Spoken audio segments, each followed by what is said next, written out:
It's great to have you with us here on a Friday night, and we begin with that shakeup at the White House. Sean Spicer is out, resigning after 6 months on the job. Seen today outside the old executive office building, our correspondent was inside the West Wing as this drama was unfolding. Sean Spicer was there from the start, his first fight over the crowd size at the inauguration. So tonight, who's now in charge of delivering the president's message? ABC's chief White House correspondent Jonathan Karl leading us off.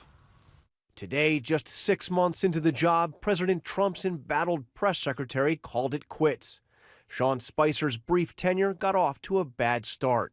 This was the largest audience to ever witness an inauguration, period, both in person and around the globe. Spicer's debut made nobody happy. The president didn't like his look, including the ill-fitting suit, and others criticized his inaccuracies, or as another aide called them, Sean Spicer, our press secretary, gave alternative facts. 2 days later, he took his first questions. I asked a basic one. Is it your intention to always tell the truth from that podium, and will you pledge never to knowingly say something that is not factual? It is. It's an honor to do this, and yes, I believe that we have to be honest with the American people. History will judge whether he lived up to that, but his confrontational style... I'm sorry, please stop shaking your head again. Somebody's asking a question. It's not your press briefing. Okay, you don't get to just yell out questions. We're going to raise our hand like big boys and girls. And the unforgettable SNL parody... Now I'd like to begin today by apologizing on behalf of you to me. made Sean Spicer a celebrity, the most mocked, but also the most famous press secretary ever. But today it all came crashing down. He was totally blindsided by the president's choice of a new communications director, slamming the door in my face when I went up to ask him about it.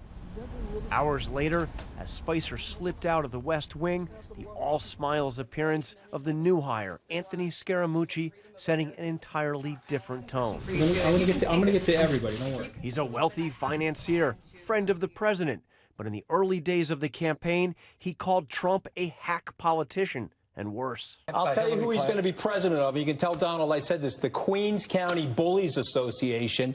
You got to cut it out now and stop all this crazy rhetoric. Does he know what you said about him back in 2015 when you said he was a hack politician? God, he brings it up every 15 seconds, okay?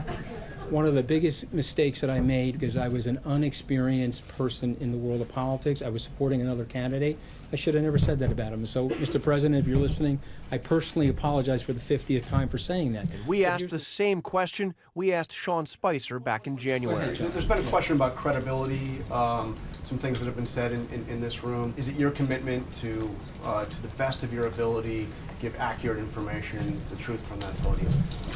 I mean, I sort of feel like I don't even have to answer that question. I hope you can feel that from me, just from my body language. That's the kind of person I am. I'm going to do the best I can. All right, John Karl with us live from the White House tonight. And John, you reported that Sean Spicer was blindsided by this announcement of a new communications director, and he was not the only one caught off guard here? This was a decision that was made by the president himself. The only ones he really consulted with were his daughter Ivanka, his son-in-law Jared Kushner. The other senior staff, David, for the most part, did not even learn of this until the president had already made up his mind. When they did learn of it, some of them tried to get the president to change his mind, but to no avail. John Karl leading us off on a Friday night. John, thank you.